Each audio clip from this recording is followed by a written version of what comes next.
Welcome to the session on the topic Frugal Innovation and Climate Change, a North-South interface. My name is Victoria Manya, and I work as the Executive Director of the Advocacy for Policy and Innovation. It is an honor to be moderating this discussion with an esteemed panel. On to introductions. Today we have with us Dr. Fatima Denton, the Director of the United Nations University Institute for Natural Resources in Africa. She's an accomplished senior leader in the United Nations system, respected across the research and implementation branches of the organization. Also with us is Anna Ojong, the head of solutions mapping at the United Nations Development Program Accelerator Lab in Cameroon. Next is Desmond Appiah. He's the Chief Resilience Officer, Accra Metropolitan Assembly, and doubles as the C40 City Advisor to Accra. He has spent the last 25 years designing and developing progressive management systems that support long-term sustainable development goals. Also, we have on the panel Titi Akinsami. He's the lead Government Affairs and Public Policy West. She is the lead Government Affairs and Public Policy West and Francophone Africa for Google. Over the last 20 years, Titi has initiated, managed, and led deliveries on projects and initiatives for ICT and development, ICT and education, internet governance, amongst others, across 35 nations globally. Bringing in the rich blend of policy and innovation is Bright Simons, the president of Empedigree, a social enterprise working on 3 continents with governments, Fortune 500 companies, and activists to safeguard human health and food security using technology. Finally, on the panel is co-founder and CEO, Future Africa, Inyoluwa Aboyeji. He's an entrepreneur and spent the last few years as the CEO of Flutterwave. Prior to that, Inyoluwa co-founded Andela, as you all know, Africa's largest engineering organization with over 1,000 software engineers, which has received investments from Mark Zuckerberg, Google Ventures, amongst others. You're all welcome to this panel. Now, Thank you. To elaborate on the intersection between frugal innovation, climate change, and opportunities for intercontinental collaboration, we'll center on 4 key points, which are the role of grassroots innovators, the place of policy, financing frugality, and opportunities for intercontinental collaboration. On this note, and to set the tone for the conversation, we kick off with a tripartite set of questions to Fatima. Fatima, the call to adopt techniques of doing more with less speak to your experience in natural resource management amid depleting reserves and an ailing climate. What are some misconceptions about the role of grassroots innovation in fighting climate change? What should we be doing differently? And how can innovators aid this novel direction? So we move on while we wait for Fatima to join the conversation. Anna, by piloting adaptive technologies at the grassroots, the UNDP projects directly facilitate adaptation to the impact of climate change. So as a matter of fact, in recent times, the UNDP Accelerator Lab supported over 1,700 grassroots-led solutions. What can we learn from these grassroots innovators, and how are they advancing the cause of climate resilience through frugal innovation? Okay, thank you, Victoria. I'm honored to be on this session with very great minds. It's really a privilege to be talking about frugal innovations today, which is actually one of those things which I get to see in my day-to-day life. Just to say that frugal innovations are innovations which are homegrown. These are homegrown innovations which have never been applied before and have never been taken to scale. And so such innovations are bottom-up solutions to sustainable development challenges, and of course are a key to a sustainable future. just to remind all of us here that UNDP strongly believes in the power of grassroots innovations to the achievement of sustainable development goals.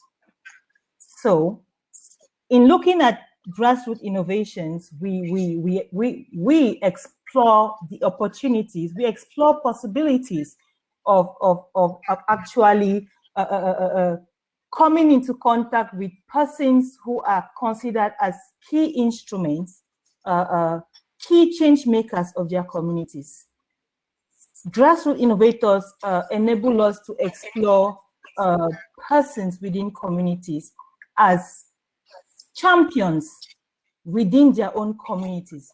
Their ability to translate needs, they are translating needs into innovations is enough motivation for us to, it's a start learning point for us.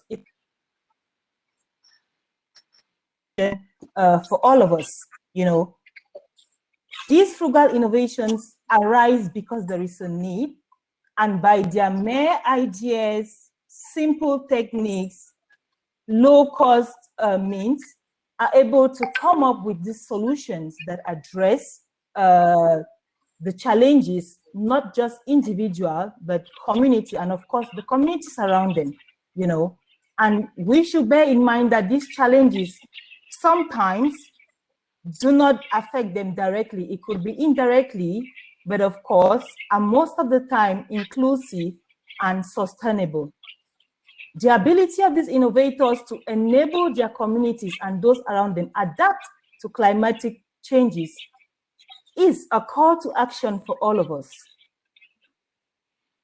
Their actions, their mere actions, which translate into mere initiatives that range from the protection of the environment from plastic waste, the protection of water bodies, the biodiversity conservation, and so on, is enough opportunities for us to see how these simple ideas out there, these hidden ideas out there, are enabling us, are translated into something big.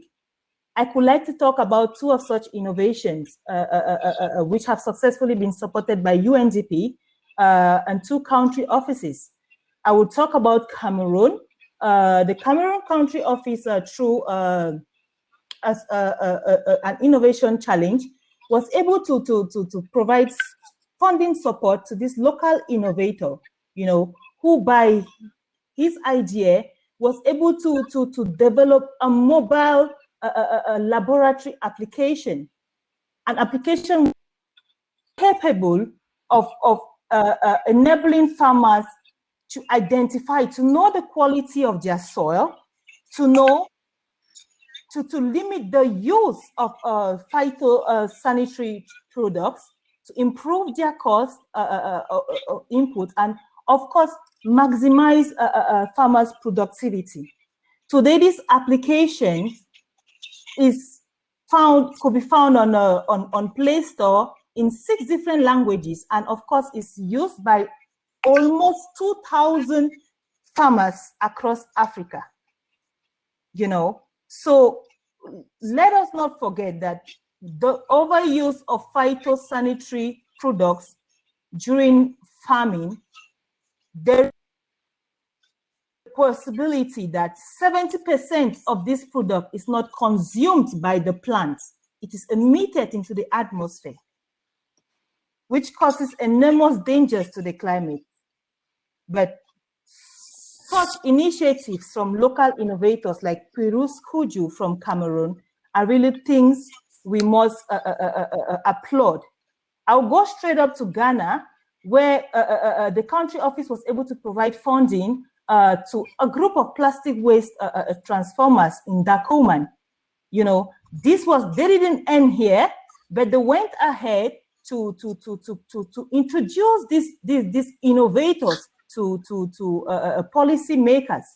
Today, these innovators are not just recognized within their communities or amongst, but are equal. They are not just recognized within their communities as the layman out there or those picking containers, because they actually, what they do is a transformation of plastic waste from a mix of different plastic waste composites, you know, and today they are recognized by their communities and policy makers as change makers, you know, as positive deviants who are capable of impacting their environment by the work that they do, you know. The policymakers themselves have become more aware. They not only see waste as wealth, you know, this is an influence of policy. These are the things we are learning. These innovators, the grassroots innovators, are enabling us to know that from their mere actions, they can influence policy. They can influence social and socioeconomic change, you know. And of course, these policies in Ghana, the policy makers have even gone ahead to encourage, to raise awareness of communities, you know, to tell them, okay, look, you guys need to segregate your waste, you know, because now, besides the fact that they see waste as wealth, they say waste, for something that we consider waste, could be, of course, an essential raw material for other industries, you know, which is, of course, capable of improving economic opportunities. Thank you, thank you, Victoria. Thank you, Anna. I see that Fatima has been able to join us. Fatima, can you hear us now? Thank you very much, Anna, for that. From everything that you have said, I see that grassroots innovators sound even more like climate heroes in these scenarios that you have built. Now, on to Desmond. You have had quite an experience with initiatives targeted at mitigating climate change and implementing environmental management systems. So as an auditor in that light, working towards environmental protection and climate resilience, your job is to find the gaps created by non-conformity to environmental policies and regulations. What are some of these gaps, and how does this present opportunities for frugal innovation in technology? Thank you very much, Victoria. And I'm glad to be part of this discussion. In fact, I'm very excited that Anna made a reference to plastic recyclers in Ghana. And I think maybe I also take a bit of leaning from that we have really engaged that group of plastic recyclers, and we're trying to help them to kind of improve their efficiency and help to improve also health and safety, and make them see the real impact that they are having in the community. I think the target now is to help them to recycle about 50 tons of plastic waste each day from what they are doing. That's about 100% increment in what they are doing, and we are glad to be working with them. And it is also in that same light that the question that you've asked also comes into the space. I mean, these guys, for instance, have been working for over 10 years in that space, and you can imagine it's a very crude way of dealing with the plastic waste. But the engagement that they are having now is helping them to also appreciate that there are laws in the system, there are a lot of regulations, and it is not just a matter of just having a permit to operate or an environmental permit. And that is where I see a lot of gaps. The permits that are given by the EP, Environmental Protection Agency, also has conditions.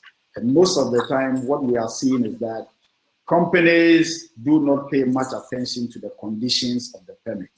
What they usually do is, we have a permit to operate a manufacturing industry or a sector. We've got it for the next 3 years, and we just go ahead and keep operating. And that is what I think, in our experience, or in my experience, I'm seeing that the attention to the conditions of the permit is the key gap that we have. And I also see that it is also not really understanding why those conditions have been laid out in the permit. So for instance, a manufacturing company may be generating a lot of dust, and from their permit from the EPA, they have to be monitoring dust and introducing technologies to be reducing the impact of the dust. not only on themselves, but also into the general environment. And you would see the company rather sticks to operating, just carrying on with business as usual, and waiting for 3 years to go and then renew their permit. So I see a real opportunity in the space of trying to help companies, especially the small and medium companies, to appreciate why those conditions are in the permits that they are given. Because these are also based on the hazards which are identified in your operation. There is also room, I see, for engagement in terms of developing very simple technologies that can work on, say, handheld cell phones to even show the impact of the noise that is being generated by your operations on maybe the ears and the like. So that translating of what the laws are, and I don't think in Ghana we have a real gap with what the laws should be, or even the, I'm sure my friend Bright may even allude to some of what the laws are. Very stringent, well crafted, look beautiful, but the implementation aspect, I think where there's a huge gap. And that also presents us with an opportunity to be able to explain, educate, build awareness, and engage. Stakeholder engagement, I see as a huge opportunity that we have to be paying attention to. Now, how we do that stakeholder engagement, I think is a question which is open for all of us to be sharing ideas on. But that gives us room to be able to ensure that those who are benefiting from the process or those who are undertaking a certain process do not only see the benefit to they themselves, but also have an appreciation of the larger context within which they are working. We are also taking cognizant of the fact that we run a very informal economy, about 70 to 80%, and this is common for most global south cities, about 80% informal systems. And if you have an informal community, how you engage is not the same as a very structured community. And I think that gives us room in terms of looking at the bottom up, putting things in context, making it cheaper, and making it easier for compliance. So I think these are some of the gaps that we've identified. And as we go on, maybe we can be able to throw a bit more light on it. Thank you. Thank you so much, Bright. I hear you, and I agree that the process Bright is now coming. Sorry, Desmond. My apologies. But I agree with you that the process needs some level of democratization for compliance, and accountability. Now to Titi. In your experience, would you say there are adequate strategies and incentives targeted at frugal innovation through policy, right? Because Anna and Desmond have alluded to the position of policy in the entire process of scalability, requirements and democratizing a fight against climate change. But in your experience as a policy expert, how much of government do we need to advance scalability of frugal innovation? Thank you, Victoria. And I think I'll start off with this comment that we need frugal innovation. We need to revisit, right, the frugal innovations that have existed over time to address the access issues that is in place on our continent. There have been interventions around community networks. There have been interventions around being able to further develop peer-to-peer. A couple of things. Yes. They're buzzwords. Frugal innovation sounds exciting, but the very base of it, right, is the ability to be able to use minimal resources, whether they're physical resources or the other kinds of resources, to achieve an end goal, right?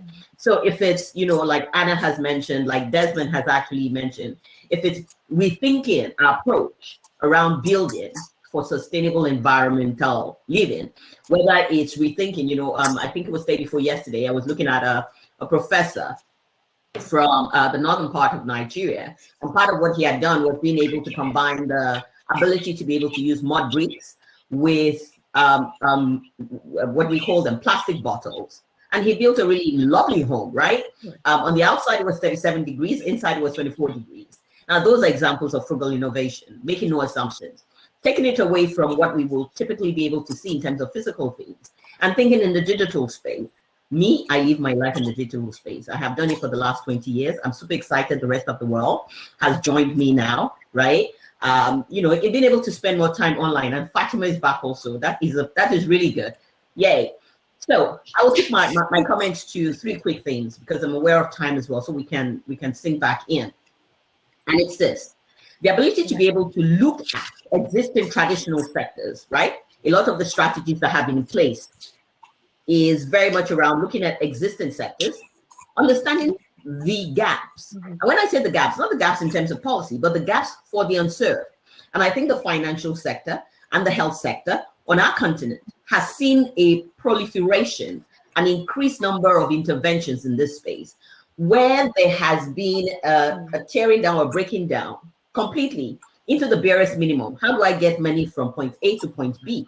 How do I leverage on peer-to-peer sharing so that I can actually get someone who has dollars to be able to get some, Ghanaian cedis or South African rand, or if it's CFA, and make that exchange happen without them having to step into the traditional banking space. Now, a lot of the policies and regulations that are in place are very much focused around these traditional spaces and how they have been connected together. However, what begins to happen is one of 2 things. You have investors, you have collectives like Future Africa, etc., and he will speak to how they are able to engage with it, who do not look at the traditional aspect, but rather are willing to engage with the spaces. Now, governments have a range of policies in place, I have found. Over time, they have put in place industrial policies, innovation policies. The new quote and unquote really great one is startup policies, right? That look to engage with and enable these frugal innovations. However, there are 2 key things that I see, right, outside of the strategies, that are the gaps. And Desmond, you actually inferred it earlier, is the monitoring of compliance, right? And the evaluation of the impact that such strategies have actually brought out. And I've had this conversation with you, Victoria, is that nobody is actually spending time, right? Nobody's spending time to look at what has worked and address it.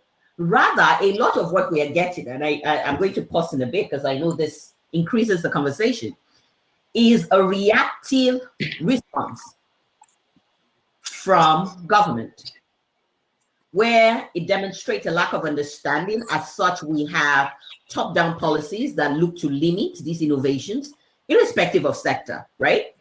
Or we have an attempt by government to play in that space as well, and it shouldn't be.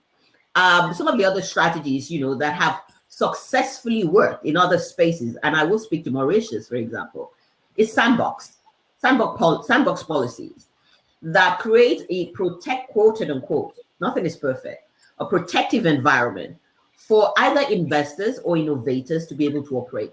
And at this point, Victoria, I'll pause because I know you'll come back to me so that we can hear from either Inyolua or Dr. Fatima as well. Thank you, Titi. That was brilliant because I think the question on monitoring and the reactionary posture of policymakers remain a challenge to investors and to innovators globally. Now we'll go back to Inyi. Inyi, if you can hear us, yes, the floor is yours. I can hear you. Can you hear me?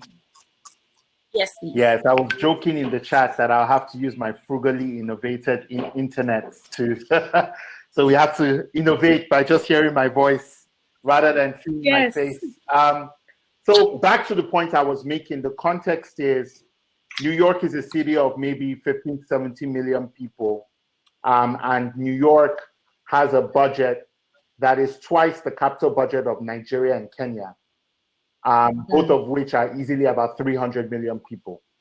So when you think about, and when you look at historically, right, you look at something like the Reconstruction and how much that has cost America, or you look at something like the Marshall Plan and how much that cost Europe, what you find is that, you know, the amounts of money that typically go into building the kind of infrastructure that will safeguard the future is in the billions of dollars that Africa does not have and will not have for a long time, which is why we have no other choice but to pursue frugal innovation.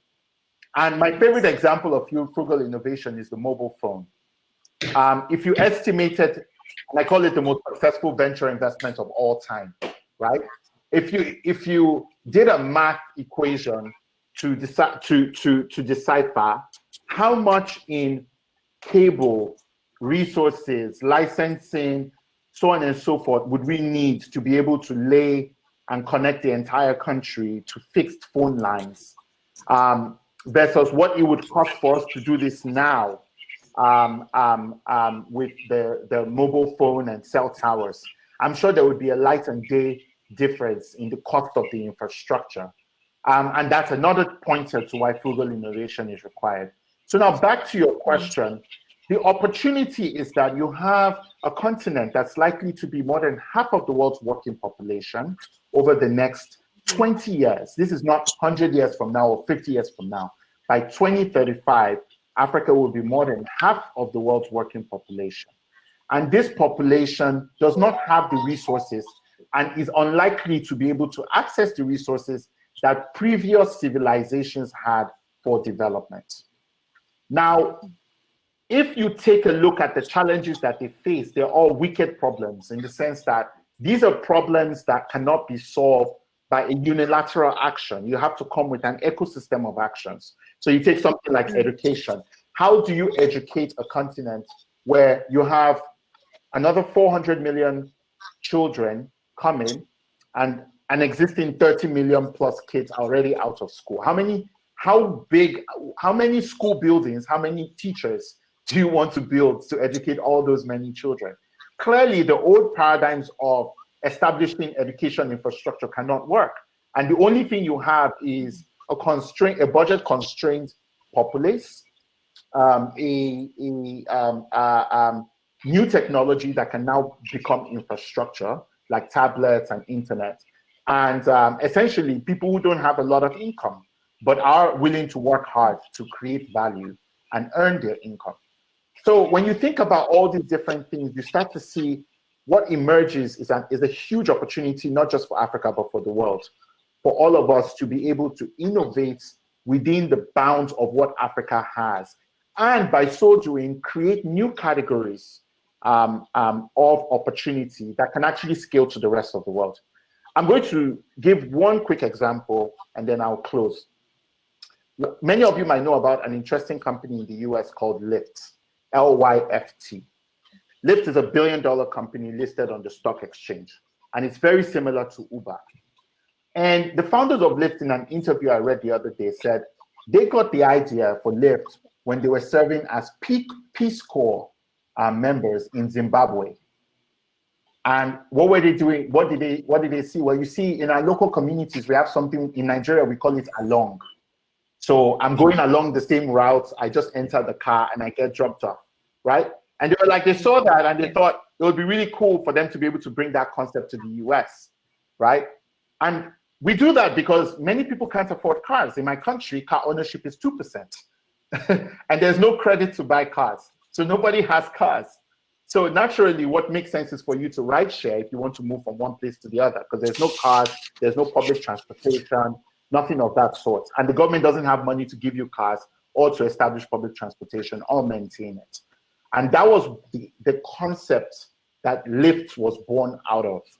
So we don't know what we have. We don't know the value of what we have when we talk about frugal innovation. There's no reason why Lyft couldn't have been, but for structural global issues, an African company that became a $1 billion company on the stock exchange. There's no reason why our tuk-tuk drivers couldn't have been organized to be able to deliver that as innovation they can sell globally. It didn't have to take two Peace Corps gentlemen from America to come to Zimbabwe, see our ideas, and technically pilfer them take them to the US and build $1 billion company of them while we get no taxes.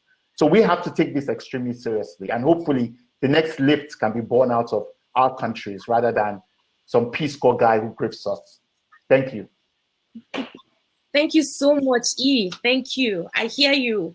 Missed opportunities internally, but inspiring others externally. That's the power of frugal innovation, if you ask me. And now we'll go to Bright. Bright, I have been itching to ask you a question, seeing that I had to call Desmond Bright at some point. So Bright, please, what would you say are the strategies and incentives targeted at doing more with less? And what is the role of policy in advancing the scalability that is? Thank you, Victoria. And as Desmond has already hinted, that we have a lot of policies that are on paper in many parts of the world, certainly obviously in Africa, but they're not being translated into practice. And the question is why? I think we can find one of the notion of mission-driven governments, right? So do governments really want to see a change, or are they, perpetuating existing motions and routines? And I have a sense that, and I take my lead from a very well-known economist now, though she was not as well known back in the day, Mariana Mazzucato, about this possibility of government setting milestones that are moonshots. So if government sets moonshots and government genuinely provide a competitive landscape, then the innovations will emerge. And I have a very good example in the case of Nigeria, where I visited Nigeria in 2007, 2008, pushing an agenda for end-to-end traceability in the pharmaceutical supply chain, the issue of counterfeiting. And my own country, Ghana, was just not ready from a point of view of having the ambition to address the problem of counterfeit medicines. And I was quite inspired that when we went to Nigeria, they had this amazing leader called Professor Dora Akunyili. So Professor Dora Akunyili was a warrior for this kind of mission-driven government. And she said, okay, we have to solve this issue of counterfeit. And that is your job as innovators. We don't have a lot of money as a government, but we committed to solving this problem of counterfeit medicines. And we set about figuring out how within the context of Nigeria, you can trace medicine supplies from the manufacturing point all the way into the hands of the patient. That was a moonshot, right? Because this had not been achieved anywhere else in the world. They were talking about in Europe, they were talking about in America. I'm proud to say that within 2 years, Nigeria, by simply setting that moonshot using policy, created a competitive landscape in which innovators have figured out a way to get transparency in the supply chain for antimalarials and antibiotics. So today, Nigeria is the only country in the world where for every single box of antimalarial and antibiotic that you buy in the pharmacy, we know from when it was made in the factory and every stage you went through all the way into your hand. The US has been trying that with Drug Supply Chain Security Act. And they tried it for 10 years, trying to get this transparency in place in the pharmaceutical supply chain. And in 2015, they went live. They are still only halfway through the process of full visibility. Nigeria has been doing that for a decade now. On top of that, if you look at the investment that had to go into creating transparency in the pharmaceutical supply chain in Nigeria for antimalarials and antibiotics, it's 1%. What the average pharmaceutical company in Nigeria spends is 1%. What the average American company spends trying to comply with Drug Security Supply Chain Act in the US. And that kind of thinking, I think, is where the ability of policy makers and policy leaders, moonshots, transforms the context within which innovation happens. I'm always very proud of this, even though very few people are aware of it. And even Nigerians are not aware of it. Even though when they walk into a pharmacy, they know there is a text message of the code on the box and get a response. But very few people understand the context in which that emerged. I have a sense, and he has talked about that sometimes it's really, so I've talked already about the policy context, that people underestimate the role in which by just simply reshaping the canvas, government leaders like Desmond can really transform the context in which a conversation is happening about what is possible and what is not possible. So you are talking about the mobile phones recently. And what is funny is that when you look at the GSMA data, infrastructure for mobile networks like LTE is often more expensive than landline. The truth, though, is that the cost of adoption of a unit of that technology is far lower for mobile phones. And when we started with the mobile phone revolution in Africa, some policy measures had to be relaxed for things like prepaid without IDs to flourish. And in that context, an agent network was developed that provided fixed infrastructure for delivery of airtime to all manner of people within African countries, and we didn't have to invest in the full end-to-end as we have in the US or the your TNT T-Mobile networks and outstations and outposts and the like, because we built this agent network out of nothing, literally. And that was also because in this case, policymakers exercise restraint. So there are 2 points that I want to make here. One is that policymakers and policy leaders are extremely effective in raising the bar, saying, look, we want it at the end of story. You guys figure it out. They're also very effective sometimes when they get out of the way and allow the market to provide a context within which real competition can happen. So the summary is, how do you as a policy leader develop that discernment that enable you to figure out when you should raise the bar for innovation, when you should just get away. The funny thing is that getting away smartly is often as hard as raising the bar smartly. And I think that sometimes we have a challenge in the public sector. And as an activist, I call myself a recovering activist. I'm more of an activist than an entrepreneur. But I think where I have a challenge with governments is often we're not as effective in determining where, from a point of view of enabling change, they are the problem. And therefore, they need to invest in removing themselves from the process. I think that is where we need to spend a bit more time. Thank you. Thank you so much, Bright. And I'm sure a lot of, or most of our panelists will agree, as Titi alluded to, willingness of policymakers. You have come with the concept of moonshots as well.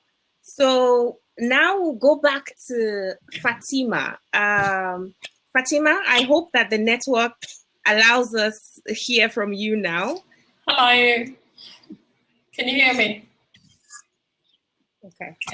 Yes, we can. Okay.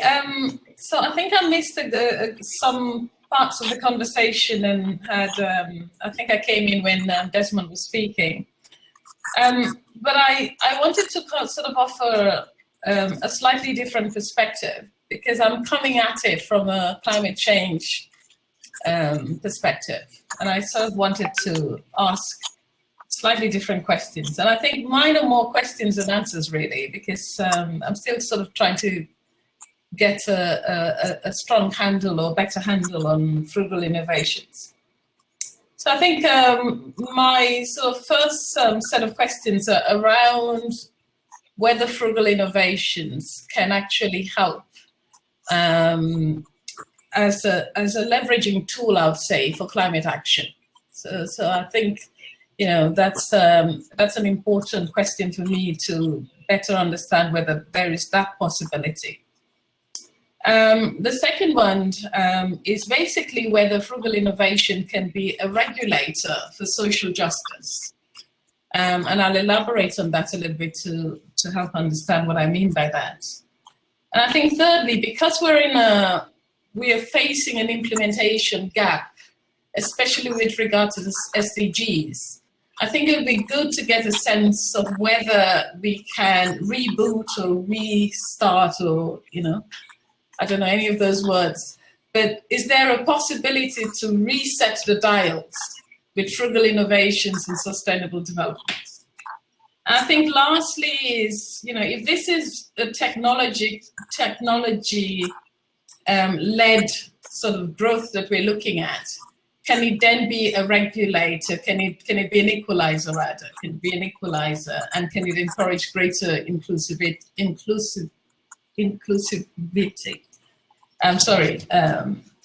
So let me start with the first point on whether it can help with climate action. I think I get a lot of the points that one of your speakers had mentioned in terms of our rapid, organization, population growth. All of those indicators, I think, are very important. But I think in essence, from my understanding, we're talking about the necessity to move to a new form of growth. And I think a new form of growth, because the subtext is that the current growth or the current system or the current model is not fit for purpose for all the reasons that we know. Climate change being one of them, but it's not the only one. And I think we're also basically saying that because we've drawn on our sort of life support system and our ecosystem so much, our capacity to renew, to restore, and to rehabilitate, are all more or less, out of kilter. So if we're looking for new growth, which will take us away from the resource scarcity to resource efficiency, how then do we use frugal innovations in terms of, powering our new economic system, generating jobs, generating new jobs? Sorry, I can just hear it.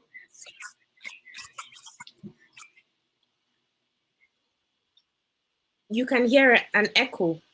Hello, can you hear me? There is an interference in the background. Yeah. Yes. So how can we then fashion a new growth?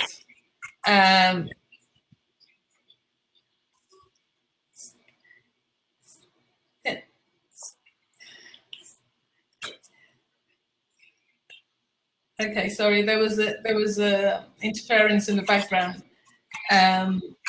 So how can we then refashion a new type of growth, and how can frugal innovation help accelerate climate action? Because I think essentially that's what we're talking about.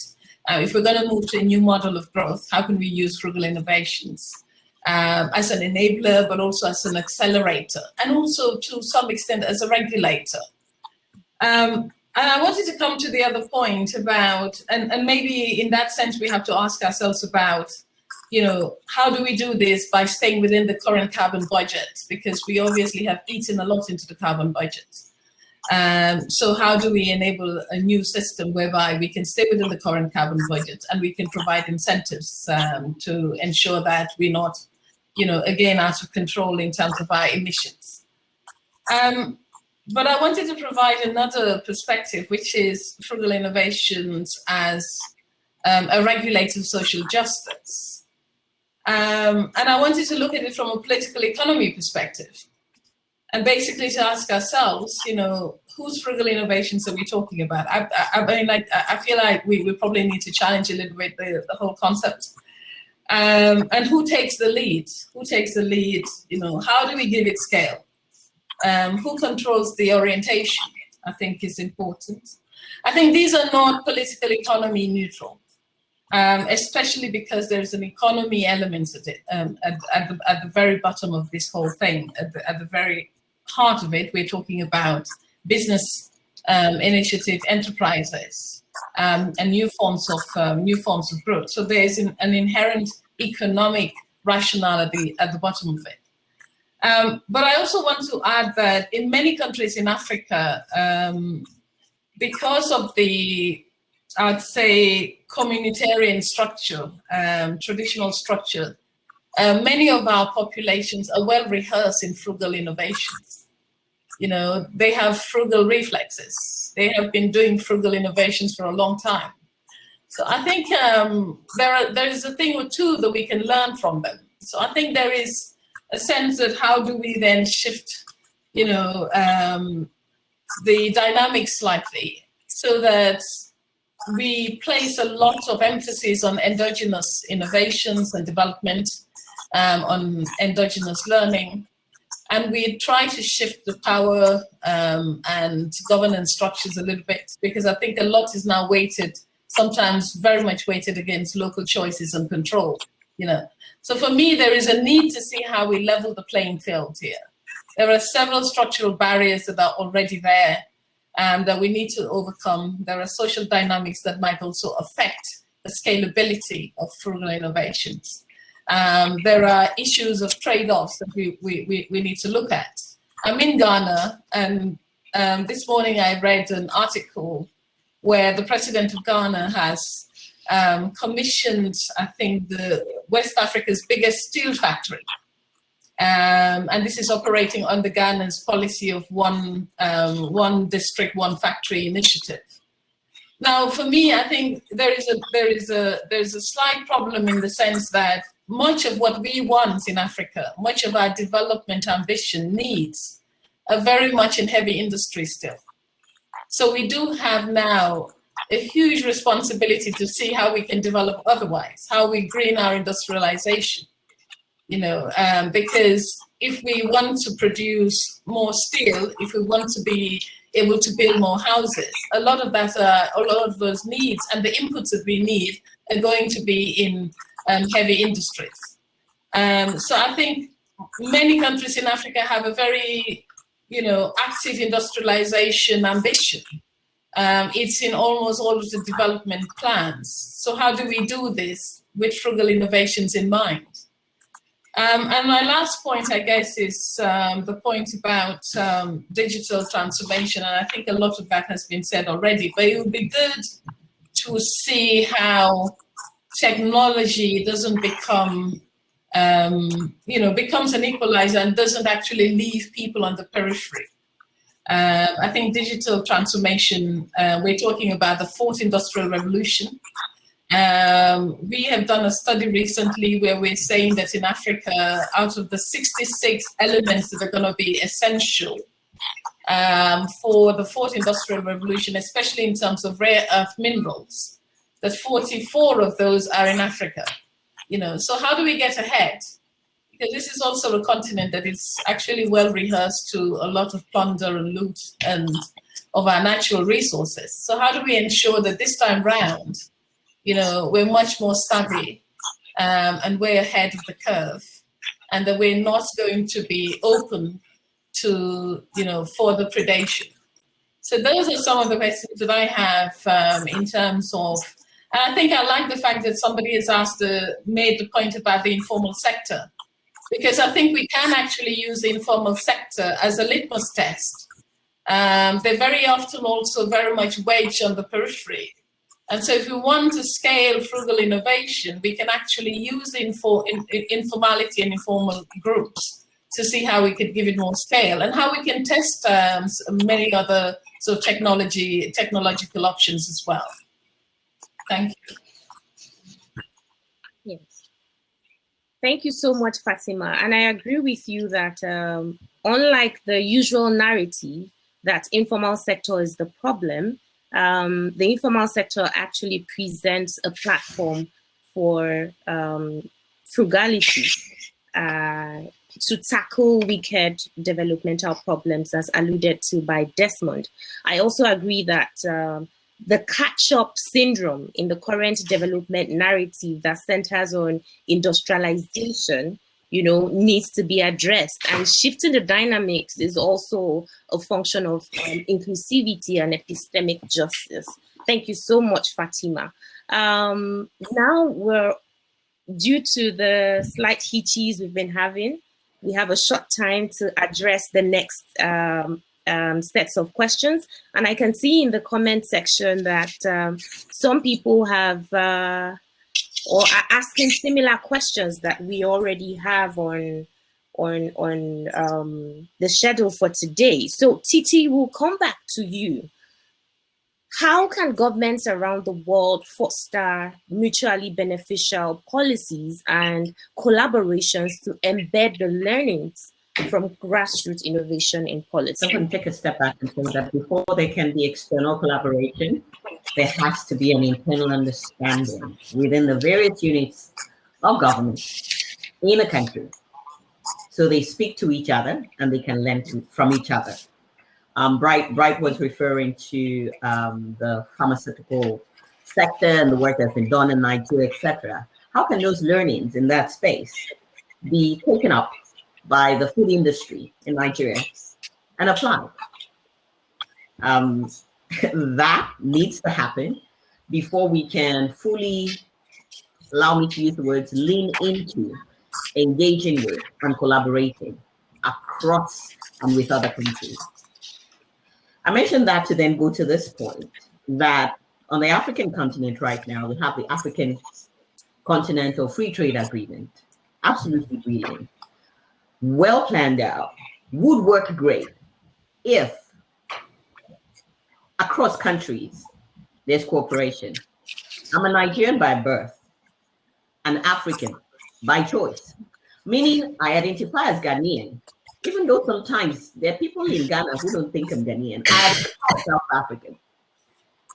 Just sticking to West Africa, as an example, how much cooperation currently exists in terms of the movement of goods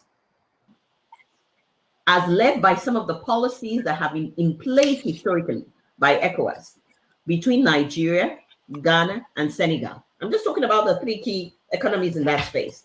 Moving across land, for there to be collaboration, for us to be able to stand on a strong footing via AFICTA to engage, for example, with the European Union when it comes to data sharing, right? The data that comes out of our continent. I'm not even talking about the innovations here, just the data that can be harnessed from our continent.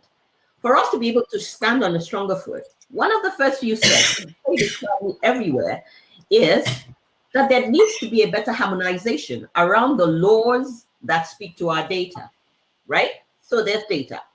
Now there's all this frugal innovation happening and all these inventions, etc. We have policies in place across all African countries around copyright and intellectual property.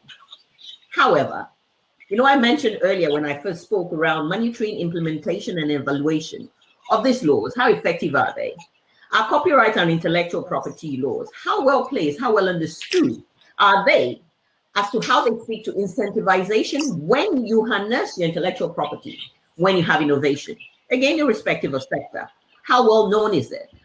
Are innovators aware? Are investors innovation aware of the incentives you can tap into if you actually put funds into the XYZ innovator sitting out of my community in Ondo State and innovating around the recycling of water, meaning taking dirty water from one point to the other? Where does that exist? You know, where are we sitting with that?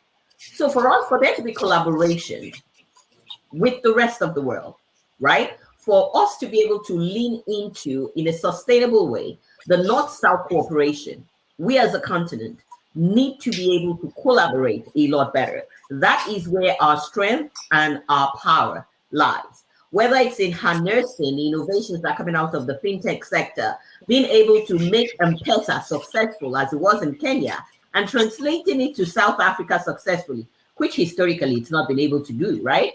And being able to lean into the Flutterwaves, the Andelas, and other institutions that have emerged, right? Being able to look at the innovations around the farming of cassava, right, in a sustainable way, and then sharing that learning, not delineating ourselves as North Africa and South Africa, and working with, and I will speak to AFICTA, working with the AFICTA program to make this happen. That's when we can then go to the negotiating table and talk about better collaboration across board. Dr. Fatima was referencing, you know, being able to look at the regulatory space in a different way. Do we need a new model? There's nothing new under the sun. I'm a firm believer in that, right? Over the sun, if we go over the sun, maybe we'll find something new. So I certainly think that we need to be able to take a step back, government particularly, right, needs to take a step back and re-embrace policies and regulatory frameworks that promote innovation in sandbox or protected environments that speaks to each sector. Our ability to be able to do that, I think, will inform our success with collaborating, not just with the North, but with Latin America, where we have even more economic and social similarities, and with Southern Asia, where we also have better similarities, and then as a collective bargaining power, engage with the Northern Hemisphere. Done. Thank you so much, Titi. That was brilliant, and I agree with the need for collaboration, internal collaboration. You need to put your house together first before you extend a hand of fellowship to your neighbors. Thank you so much, Titi, for that. We will come to E. Finances through investment have a lot of, or have a role to play if we would record significant shifts from talk to action and then to impact. How can investors quickly encourage universal collaboration? I think first of all, we have to get very serious about research. And when I say we get very serious about research, we have to be coming to research from the point of view of what are the biggest challenges that the world faces, that any kind of innovation, not just frugal innovation, can help us to solve. Right now, there is a huge imbalance between the resources for researching the world's biggest problems available in the global north versus the global south. And rebalancing those, rebalancing the equation in that respect is critical to these frugal local innovations seeing the light of day. I'll give you a practical example. I met with an entrepreneur the other day who's developed an interesting solution that has a lot of impact on the climate for basically eliminating the use of condensers in electronics like ACs and fridges. Now, anybody who knows electronics well knows that condensers are responsible for a big chunk of your energy usage. But they haven't been innovated on for the last 70 odd years. And there are more local kind of innovations that probably just need to be productized with better research. We used to use them, we would have water in clay pots to keep them cool, and would have natural air because our houses were built in a specific way. There is science behind those local innovations that just need to be productized to help us create a much greener world, right? But the research resources available to those in the global south who can take on this problem and productize the solutions are not there.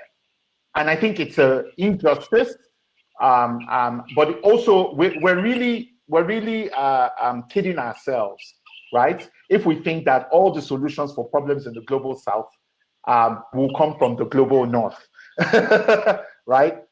So there has to be a rebalancing of this research funding. And then layered on that, we can then get the entrepreneurship, we can then get the skills, we can then leverage new infrastructure.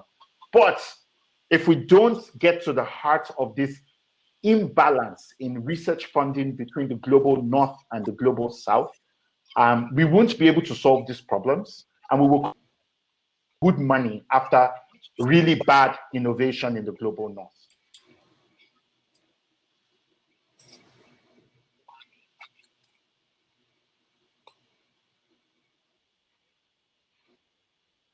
We seem to have lost in there. The more urgent need for frugal innovations keeps popping up on this platform. I would quickly go to Anna and Desmond. There have been, from the discussions we have had on points on exclusion, on misrepresentation, and even undervaluing, of frugal innovation. And he has just mentioned a very valid point. He says we'll be kidding ourselves if we expect that the solutions for the global south will come from the global north. Now, what are some mutually beneficial areas of collaboration, seeing that you both have had the experience on field, with these innovators in solutions mapping? If you could quickly do that in a few minutes. We'll start with Anna. I don't know. I've heard a lot on this panel, and I think I want to approach this question looking at the problem of climate change from a holistic point of view, you know, we should bear in mind that we are talking about climate change, which is not a standalone problem. This is a development problem, and we should understand that sustainable development goals are interconnected. And so you cannot address climate change without addressing the other goals. Now, talking about transcontinental collaboration, mutually beneficial areas, I wouldn't go further without talking about the multifunctional nature of most of these grassroots innovations. This is sufficient opportunity which the global North and South can possibly leverage on to ensure collaboration in terms of scalability for frugal innovations. You know, we need to begin by breaking existing silos. Yeah, Titi mentioned the need for us to collaborate within, but we must agree that there are existing silos in these emerging innovations which are popping up daily. You know, we need to break these silos, be it in the South, be it in the North, to be able to ensure this collaboration between these between the innovations that are popping up in terms of us saving the climate. When I talk about breaking the silos, we have these innovations hidden, you know, in these communities. What are we doing to reinforce? What are there documentation mechanisms in place, nationally and internationally? What are we doing? We need to fill the significant gaps that exist between innovators and those who want to use or commercialize these innovations. You know, there is just a lot in terms of collaboration between the North and South Pole. But I think that we need to really approach this problem not just as a challenge, you know, from the climatic change point of view, but at the broader environment. What are our perceptions? You know, how do we see these innovators? We all have a responsibility to bear in order to save the climate. Let us give these innovators their credit. We need to recognize the works that they do at the grassroots. You know, I want to stop here by mentioning this important quote from Professor Anil Gupta of the Honeybee Network in India, who says, "Minds on the margin are not marginal minds. It can only take collective effort to recognize these innovations." You know, so we really need we need this collective effort on all of these emerging innovations surrounding the climatic hazards to bring collaboration, first of all, in terms of visibility and scale up. So I thank you. Thank you so much, Anna. We'll quickly go to Desmond. Thank you, Victoria. And I think I'll keep it brief because there's so much that has been said and discussed. And I think there's a lot of room to expand on these. But I think the first thing that we need to appreciate is the status quo. If we want to be moving forward, we need to appreciate where we are now. And in that space, I'm talking about data, availability of data, appreciating the context of the global South that we are in, understanding what our key challenges are. In Accra, for instance, when we were working on the greenhouse gas inventory, 3 areas stood out clearly: transport, waste, and energy. That going forward, if the city is going to progress and achieve neutral emissions, that these are the areas we need to pay attention to. We went beyond that, looked at which other cities in Africa have similar challenges. And you would see, say, Lagos, for instance, is also on the same trajectory. So then you build a kind of a network. Fortunately, the C40 network that we are in is helping us to kind of appreciate challenges which are similar And then we can test solutions in one area and then can be applied elsewhere. And I think Bright alluded to what policymakers can do and what governments can also do. So I'll just touch on there. One of the gaps I think coming into governance I have seen is the lack of trust. And it's trust which is kind of lost between the populace and the government. And so when government comes in and says, we want to test this new recycling method, most of the time people do not believe it. And that is why I think focusing on building pilot projects to prove that some of these solutions can really work is extremely important, and it helps us to engage what you called earlier democratization of the climate fight. I think that ensures inclusion and understanding of what the challenge is, and that we are all in it together. Because in the interest of time, I think I'll leave it here. But there are a lot of things that I think we have to be able to do to build the connections between our cities and our countries to move forward. Thank you. Thank you so much, Desmond, for that. We have one question we will take from the audience. It's a question by Barbara Barungi. Says, INYI has provided practical examples of frugal innovation and the problems that are targeted at solving, or that they are targeted at solving. This question will go to Bright in closing. He says it would be good to hear same of other panelists. So Bright, are there any other practical examples that you have seen working with technology and food security, for instance? My interest was in leveraging what I thought was a great arbitrage. The average African farmer grows their produce almost organically. It's changing, but in those days, many of the poorer farmers in the rural areas will not use fertilizer beyond a certain level and the rest of it. And I thought because organic food was so much more expensive in Europe, if we could find a way to connect these farmers with supermarkets in Europe, we will have huge margins to exploit to improve their lives. Now I see this as a social justice issue.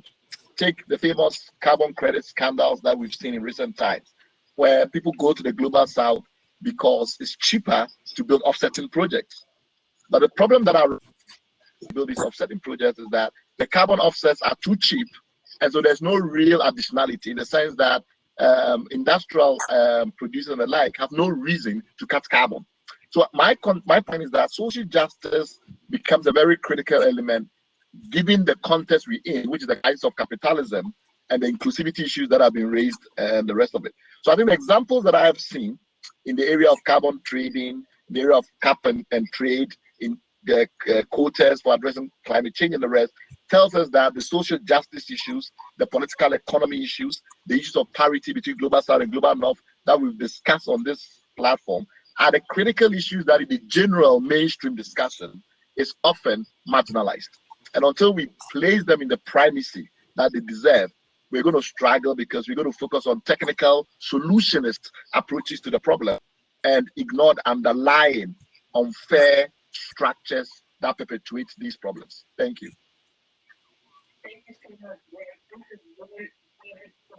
Thank you so much, Bright. That is one valid point to look out for. Fatima, any last words? Just to echo the point, I think that Ian Nolua made about research, because I think that research is hugely underfunded in many of our countries. As a whole region, we only contribute about 1% in terms of global scientific goods. You know, that's woefully small. So I think that, you know, we need to ramp up support for research, because a lot of the creativity, innovation can only happen when we invest more in research.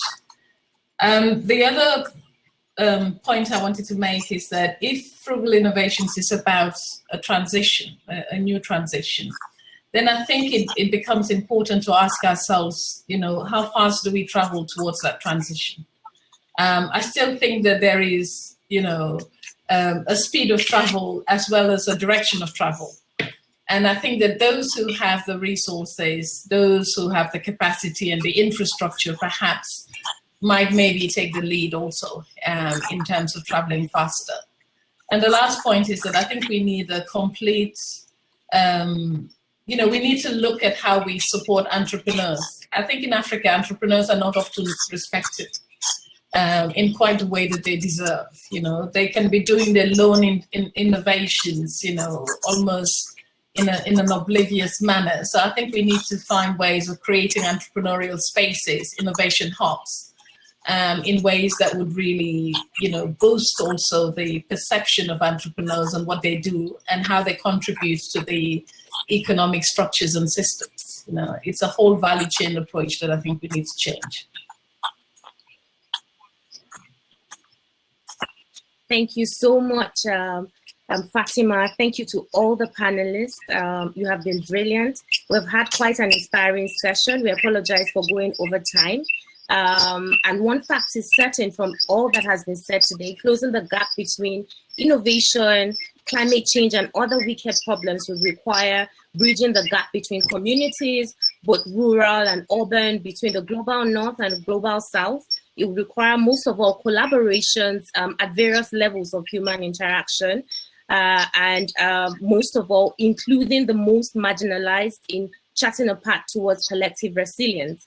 And borrowing the words of Anna, quoting Professor Gupta, minds on the margin and not marginal minds.